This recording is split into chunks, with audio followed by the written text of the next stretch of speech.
being an instructor is the best job I've had. And that's not underselling. I've had some really cool jobs. That said, when I'm off podium, it's not as cool because when you're on podium, protected, some of the admin stuff, you're like, you don't have to worry about it. Very true. When you're off podium, you're like, hey, these additional duties, all these student issues, like, hey, I need your spin plan. Yeah, all those things are you. Yeah. So that's not as fun. But instructing, being in front of the students, my favorite part, because I teach OCO on our officer side, my favorite part is day one. I start giving them information, and they are so frustrated. They're like, like, what are we doing right now? what are you doing? Yeah, same. Like this is, and they're like, you didn't prepare me. Like this is so frustrating. And they're just like banging there. And then you turn it around. Day 2, start to see the light go on. By day 4, I wish you could see yourself on day 1 because like day 1 and day 4 you are so different. Right? Oh man. The growth in such a short span of time. And they stop being mad at me. I like that part too. You're almost their first supervisor, right? They're with you all day. They're learning from you. They're imitating you. They wanna know X, Y, Z professionally. They wanna know how's my base, how's X, Y, Z. You're essentially their first supervisor, and it's important to note that you mold the next generation of cyber warriors, right? Yeah, You could make or break it. Yeah, literally, and I think it is important to note that because everything you say, they take it with such pride because of your rank. They understand your position, right? And they take what you say wholeheartedly, and they believe it, and they look up to you, and they want that advice. They want the next, hey, how can I do this? How can I achieve this? And I think that's important as well to mention. we get through the curriculum, the things that we have to do, the objectives, and a little extra at the end of the day. I like to go a little off script with mentorship because I look at them and I try to imagine me in my young 20s, just like trying to figure out the world and trying to understand, like, because and that's what they're doing. They don't know what that next step is for them. They haven't made the mistakes that I've made, and I can help them to understand. I think something huge for me that I leave with them is trying to make sure that they have as much opportunity as possible throughout their entire career so they never have to make a decision because they have no other choice. So like going after education, getting their CCAF early, getting their bachelor's, all these things the Air Force gives them, I wish, and I know people probably told me, but I'm doing my best to imagine it's me in that seat, and I gotta like just get them to understand that I've lived through not doing that. What do I wish I had when I came through tech school? Yeah. Absolutely. I really like that no matter what, like when you become an instructor here, that first step we take in becoming an instructor is going through BIC, that basic instructor course. It's such a great way for you to, among your peers and not in front of the students, for you to learn the skill set. And then those follow-on courses that y'all talking about, I got to go take AISD. But separate from faculty development, we also have Dragon University on base, which is a really awesome professional development center that's on base. They teach all kinds of things, from whether you're trying to develop your career, your EPB, or write awards, or learn about AI, or even like life stuff, like balancing family and life, family and military lifestyle. So all those things are here on this base for you to get into. What was different about your schedule from your last base to this base? Things can happen at any given time. I mean, I was short notice deployed twice while I was there. So coming here gave you a little stability for your family during this time? Absolutely. And I know you just had a kid. Absolutely. Okay. And that was one of the motivating factors as well. Me planning to have that family, have that kid, the stability of knowing like, hey, I'm going to be here for this amount of time. This is exactly what I'm going to be doing day to day. Yeah. Right? This is the material, the material, study material, get comfortable with the material. And the rest of the stuff comes natural, right? I think that was the biggest thing for me. We have CWS. For those who are uninitiated, CWS is the consolidated work schedule, in which we have every other Friday off. And it's very difficult to find that same thing out in the enterprise of the Air Force, that same kind of schedule, which makes it great for families, and that's why families love coming here. When you hear Mississippi, I mean, what do you think of? You're probably not thinking beach life, if I'm being completely honest with you. The cost of living here is good, right? Buy a house for super cheap. Exactly. Amenities, I think they have enough housing here as well. Depending on if you TDY, permanent party, obviously that's going to be different. But I think really the hardest thing for people to adjust to coming to this location is probably the weather, if I'm being honest with you, maybe even a hurricane or two, right? Those type of things. Or maybe the bugs. Bugs too, mosquitoes and stuff like that. Absolutely. Everything here wants to eat you or kill you. Poison you, bite you. Something or the other. I find with a lot of my students that they don't get the chance to go off base. They have a phase system. Yeah, right. So for our tech school airmen who come through, they get finished with basic training. They come through our course where the very next phases they see, and some of them will phase up, and then they're allowed certain liberties to go to places outside here. But as an instructor, you can go to New Orleans. Like, this is a huge regional hub. New Orleans, Mobile, Pensacola, Hattiesburg, Jackson. Orange Beach, yeah, absolutely. And you can get on a ferry out in Gulfport and go out to any of the little islands. The barrier actual blue islands. water, huh? The Yeah, blue to water. make it out to the blue water, have a picnic, have a beer or two with your wingmen. I mean, there's a lot of amenities out here for sure that would be help with that quality of life and create like really awesome memories here. We're kind of paying attention to how the school districts are out in the community, and the state itself has rose several ranks in some of the national ratings for education system, which I know is a common misconception Yeah. about Mississippi. I know. And it's the Mississippi Miracle is what they're calling it, but it's awesome. And but I will also say that for people's when they think about Mississippi, they're probably thinking about the whole entire state itself, but everything below Interstate 10, I-10, is a Yes. different Mississippi. Oh, man. It's a little bit more touristy, for sure, but it's nicer, cleaner. The schools are better down here. There's a lot of houses, a really awesome housing market. The houses are pretty cheap in comparison to the rest of the country. Yeah, absolutely.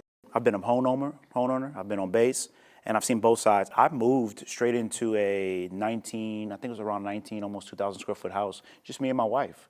It's a 2-story house. It's actually really, really nice. Do I wish the yard was a little bit bigger? Yes. Personally, for me, I have a dog, right? So yeah, I wish it was a little bit bigger. But they do make up for that. They have a dog park inside of our little community area. I guess They you have a could say. nice children's park too and Yeah, everything. there's like 3 of them. So like they have And a one right. pool. Do you guys have a pool? I heard that. I've heard They there's a pool. do. They do. There's a pool at certain locations. Oh, okay. All right. There is not every single one of them, but they do have that amenity to where there's actually 2 pools. I mean, there's one for the triangle, then there's actually the other pool, actually on base as well too. You earn special duty pay as an instructor. False. Okay. So how do you feel about that?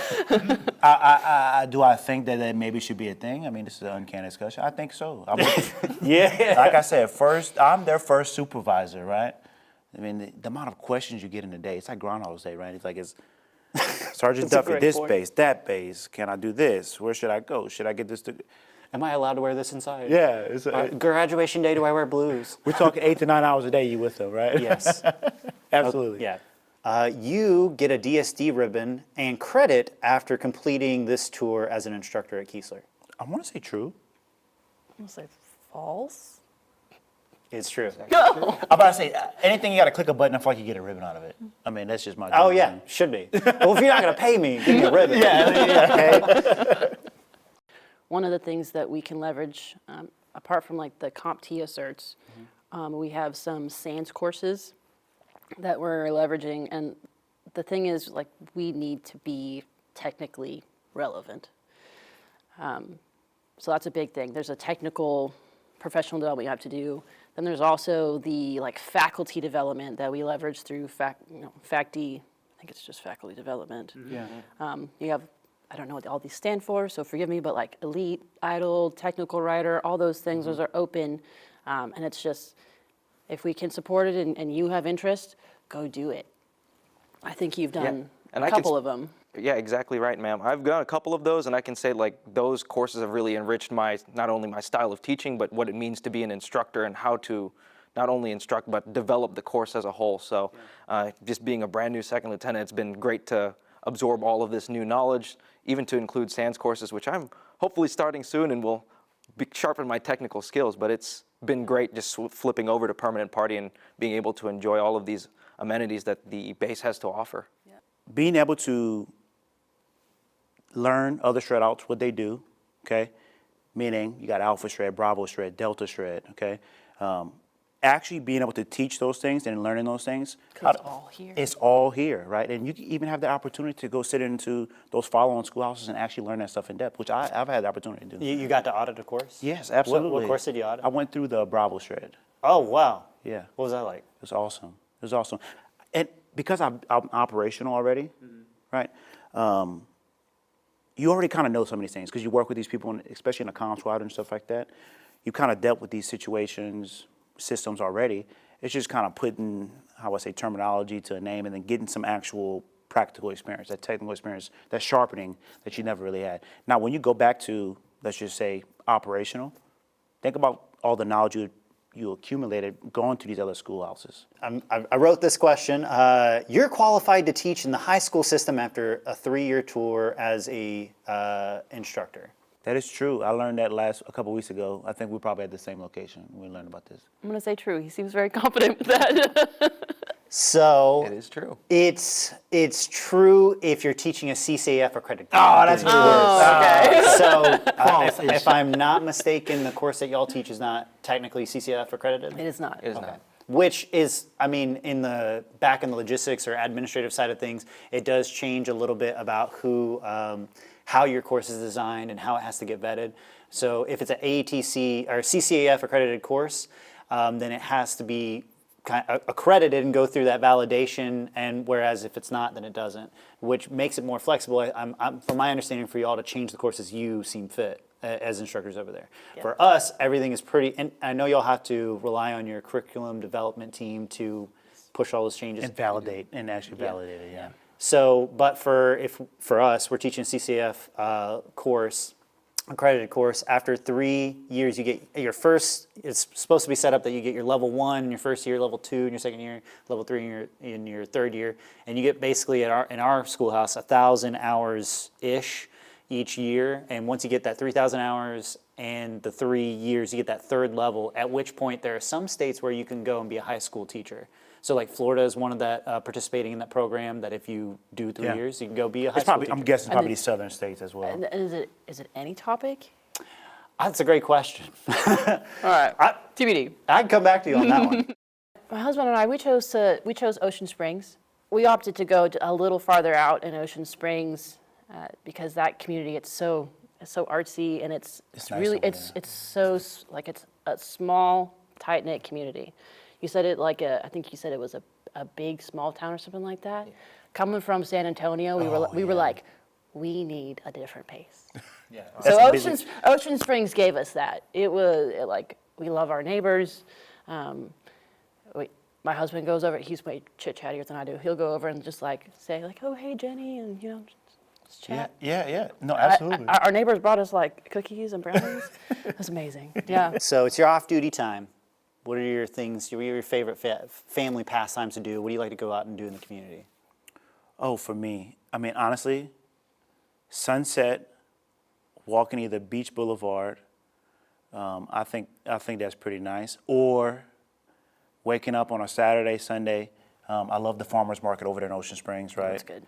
It's so nice, and you can go over there, get fresh fruit, fresh vegetables. Sometimes we'll be cooking and stuff like that, and it's awesome. Like you said, that family feel. Mm-hmm. That, and then in conjunction with, obviously, just day trip to New Orleans, right? Some of the best food, not trying to be biased from Louisiana, but some of the best food in the world over there, right? Those beignets are very good. They are good, right? And I think in my pastime, those are the big things. And obviously, now I have a kid, right? So a little different. I want to switch gears. The casinos. Like before I had my kid, I'm not a gambler, but I used to love just going to the casinos, eating in there. They got like a Ben & Jerry's, donuts, and all this good stuff. Even the local breweries around the base that have been popping yes. up are really awesome. Here in Biloxi, like Alter Reality, and there's a couple others that... Fly Llama. Yeah, Fly Llama. Really close to the base, and people go out, and I know Alter Reality does 5Ks, and so there's a community of runners that go out on Thursdays and go do that, and I started up a skateboarding community here. Just a quick plug. We are building skate parks, like local do-it-yourself. So there's a big skateboarding community. There's all kinds of community. There's a really vibrant community that's just off base. And so it's cool that when you come here and get stationed at Keesler, you can participate in any of those things with your family. You can find your niche out here, really. Yeah. Mm-hmm. And I think another cool thing that people might not know is that I think we mentioned it a little bit, but there are concerts. There's a Coliseum like right down the street on Beach Boulevard or some way past the line, but On Monster Jam. Monster trucks, Jam, My 3-year-old concerts, love that. country, hip hop. everything. They got a lot of stuff, expos, a whole lot of things that people might not consider when they first come here. Oh, yeah. Oh, and back to base, we got Keesler Con. Oh, yeah. Because we got the Air Force Gaming League who started up Keesler Con. It's actually really cool. Yeah. I had a great time when I went there. Oh, man. They shut down, well, they take over the Babe Ruth Community Center. It's a 3-story building on base. It's overlooking the bay. We got a marina on base. There's so many, and Yeah, fireworks. The outdoor rec, they did like scuba lessons like last weekend. But yeah, the off base Ocean Springs. My husband and I, we love to go to the Y and work out. They do a couple hours. You can drop your kid off. My wife does the same thing. Oh, She we loves love it. that. But actually, just this weekend, my husband and I we're just like get a babysitter, and we're just gonna go outside and walk. Yeah. It's like it was a little hot. We did get a little sweaty. I'm not said it, the humidity, right? It is. But it was so nice. You just walk and see what you can find, and there's always these old, cool, historic houses that you can see, and normally within a mile of the beach. It's so great. It is beautiful. And don't forget about our car fans, right? Scraping Oh, the and coast. cruising the coast. Cruising the coast, scraping the coast. Jeeping the coast. Jeeping the coast. And now they got a new, they're calling it Biking the Coast, and it's for motorcycle enthusiasts. Yeah, Oh. and we're talking some massive. That was crazy. That's Some the of the first time largest I've seen car that. shows in America. And it was during hurricane season. I was like, "Woo!" Motivated. There were like billions of dollars of cars here. Oh, no, it's a big deal. It's a big deal. I think some people someone said they had shipped cars over from like the UK. Like this is an international thing. No, it's insane. 30, 40,000 people sometimes. It's insane. True or false? It never snows here at Keesler Air Force Base. Oh, that is so false. That's mean. The snowmageddon, some call it, huh? So, were y'all here for that? Yeah. I was here, and I lived in Louisiana until I was 19 years old. So that had never happened in my entire life. That was pretty crazy, if I'm being honest with you. That was Germany snow days. Yes. It's bone-chilling cold. It's like a different type of cold. A lot of people forget about that. Yeah, had, well, like- it's the humidity, and when Yeah. it gets into your clothes and the wind blows, it's super It cold. chills They don't you. understand it. They think, they don't have 4 seasons. We had There's 9 definitely inches. 4 seasons here, huh? I mean, they skip over us. Winter is like a day. Yeah. I think it was 3 days this year. And then it was just warm weather for the rest of the time. Our final question for this little mini game: you can get your boating license on base. True or false? That is true. That is true. And I did it. He won. You've I done haven't it? done it. Yeah. Really? My wife forced me.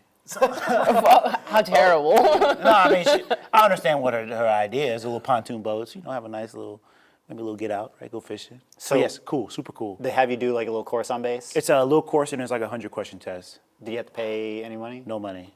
You have to pay. Let me phrase that. Technically, the boating license does cost money. Yeah. But as far as the process itself, no, there's no repercussions if you fail. You got to take it over and over again. Yeah. To me, I mean, I know there's a lot of people who are really big into wildlife and going out and doing that stuff. And This this is one of the best bases. This is a for great that. place to do that. Yeah. Absolutely. There's a lot of bird watching here. Yeah. Yes. How about we wrap it up? Sound good? Sounds good to me. All right, so I got a call to action for everyone who's sticked around to the end of this video. So if you would like to apply to become an instructor, the process is pretty simple. All you need to go do is go to Talent Marketplace and go find an instructor position here at Keesler. So you can get to it, but you can click the button at the Talent Marketplace, or if you have any questions, you can speak to your chief or your chain of command. So if you're ready to take the next step, the application process begins with a conversation, likely with your chain of command. Utilize the Air Force Talent Marketplace, like I've said, to explore the specific opportunities you want to find out. Some of your challenges may come down to whether it lines up with your assignment cycle or not, so you should be aware of when your assignment cycle window is and getting prepared to click the button when you're ready. Remember that there's always a need for dedicated instructors and professionals who want to make a difference at the enterprise level, and this is a great place to do it. There's no greater way to achieve that impact than coming to be an instructor and being a part of this team here. So come ignite the beacon for the next generation of airmen.